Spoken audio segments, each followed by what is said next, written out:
Hey up, it's Steve from the old Yorkshire Geek. Bit of Star Wars news this morning. I'm not in the best of moods today because I've just bought something off eBay that's faulty. So that's going to have to go back and I hope I get a refund. Unbelievable.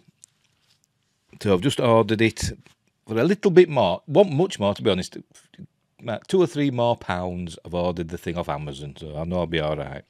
Should have done that to start with, shouldn't I? Anyway, Star Wars news. So I'm going to have a moan about this as well, because I'm in a mood. Right, here we go.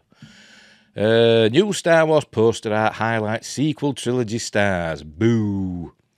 Not for the stars, nothing against the actors, just the sequel trilogy in general. Although I did like Force Awakens. This is from Screen Rant. As usual, links are in the description. And don't forget, like and subscribe.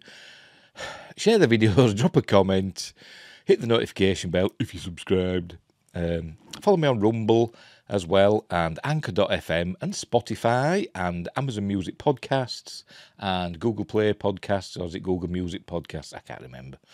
And I'm also on Facebook, Twitter, and Instagram. Links for all that stuff is in the description too, if you scroll down.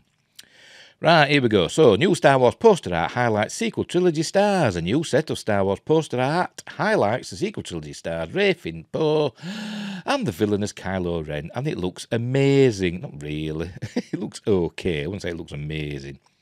Screen Rant, you know, the shilling as usual, aren't they? Right, 3 brand new pieces of Star Wars sequel trilogy poster art highlight the main characters in Disney's trilogy of mainline saga films. After Disney purchased Lucasfilm and the Star Wars property in 2012, which I still think were what they call it, what's the term now? Takeover. What is it now? I forgot. Not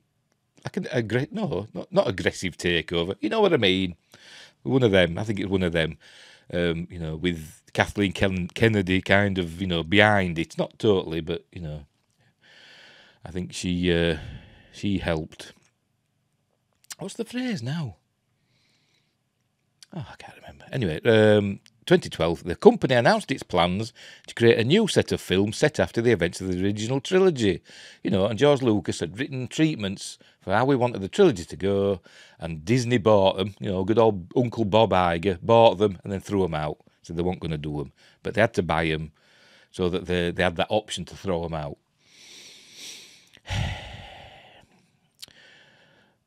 The first film, I nearly swore then, the first film in the sequel trilogy, 2015 Star Wars Episode 7, The Force Awakens, was met with high praise by critics, and me. I really liked it, and I still do. But not as much as I used to. And Star Wars enthusiasts alike, but the 2 films that followed were much more divisive. Leaving the Disney-era films with a complicated legacy. Yeah, because Last Jedi just took everything that had been set up in The Force Awakens and threw it away. And then they tried to put it all back in Rise of Palpatine and failed miserably. Rise of Palpatine is just a comedy. It's a Star Wars comedy. It's worse than the holiday special. It is.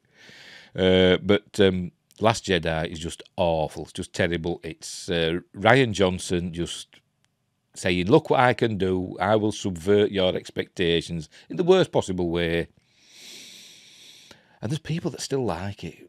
I don't understand it. I genuinely don't understand it.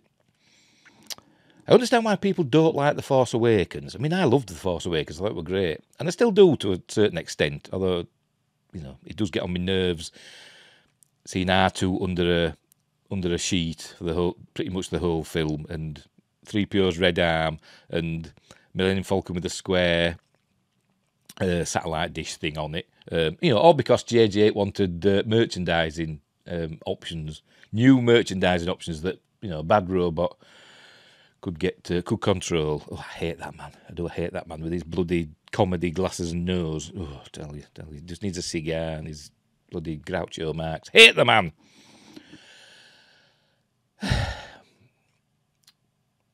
Now Star Wars Stuff tweets, that's the name of a website, Now Star Wars Stuff tweets new Star Wars sequel trilogy poster art. Artist Devin Scheffler, I don't know, created the stunning pieces which were released in conjunction with Acme Archives, an official Star Wars licensee.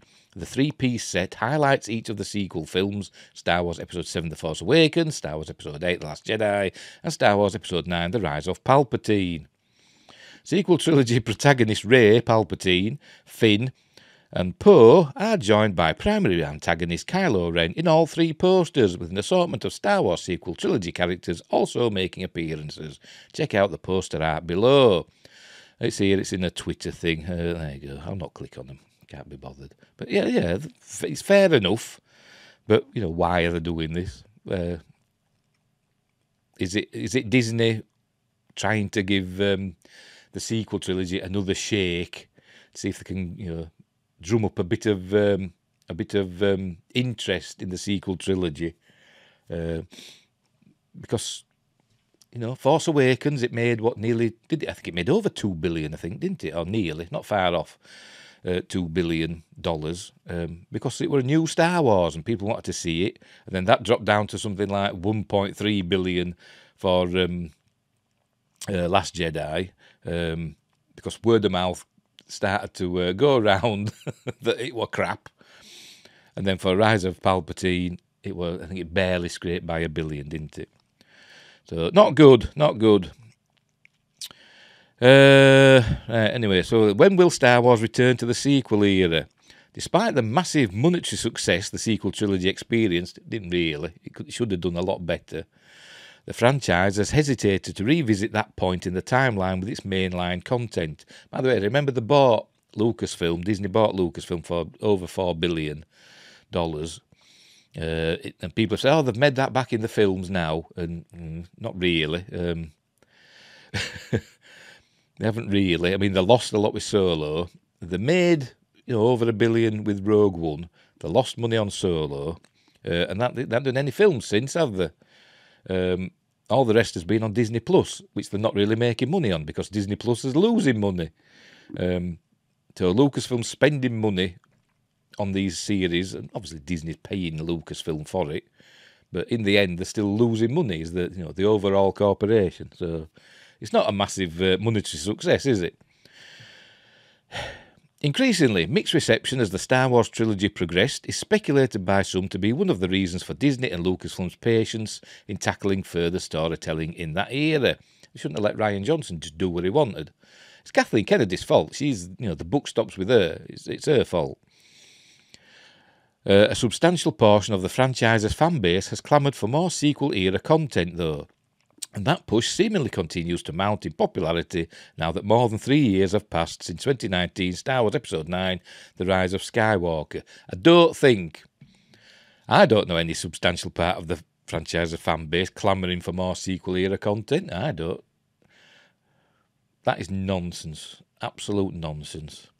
This is a paid-for article, I think.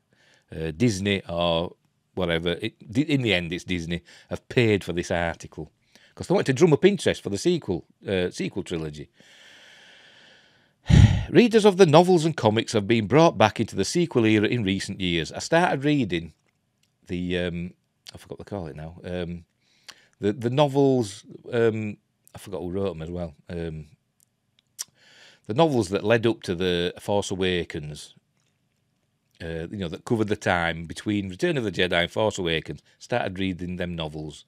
I forgot the name of the fellow that wrote them. Witter or something like that. I can't remember.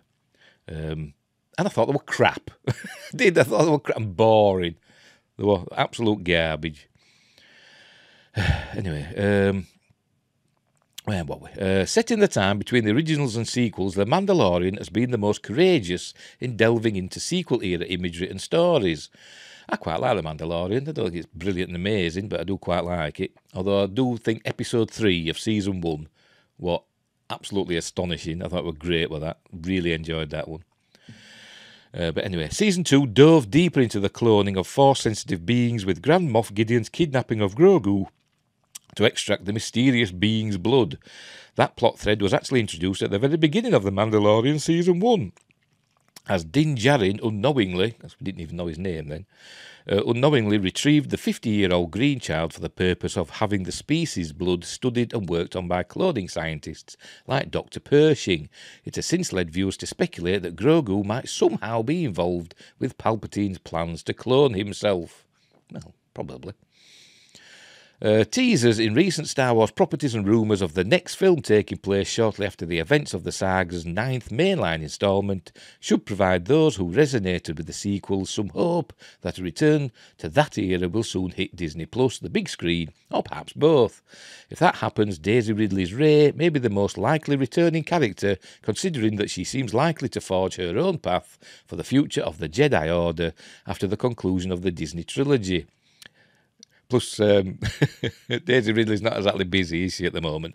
Plus, there were rumours that she was at, Skywalker Ranch quite recently. So there's these rumours that they're up to something. In the meantime, the new Star Wars sequel trilogy poster art brings the film stars back to the forefront in impressive fashion. That's the key phrase there, back to the forefront, which is what they're wanting.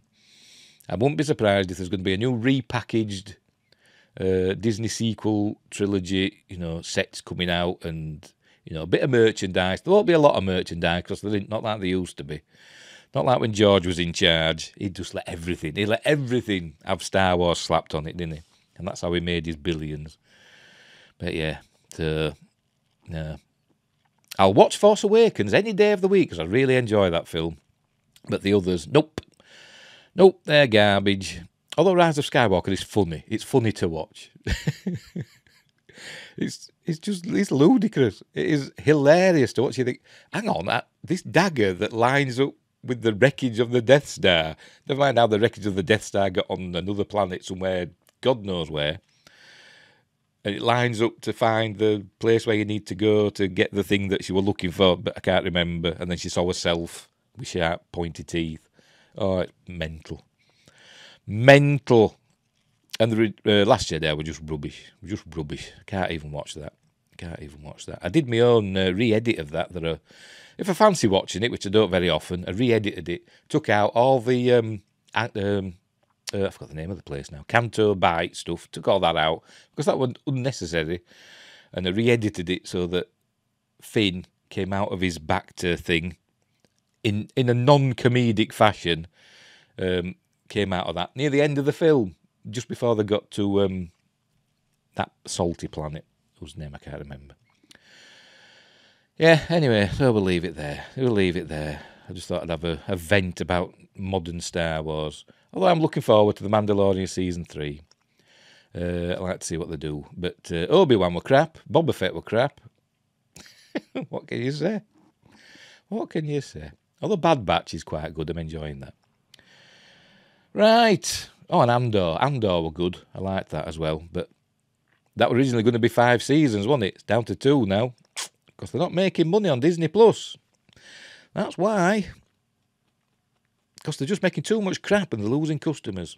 Right, we'll leave it there. So, wherever you are, hang on, let me get rid of that. So, wherever you are in the universe, look after each other. And until next time, I'll say thee.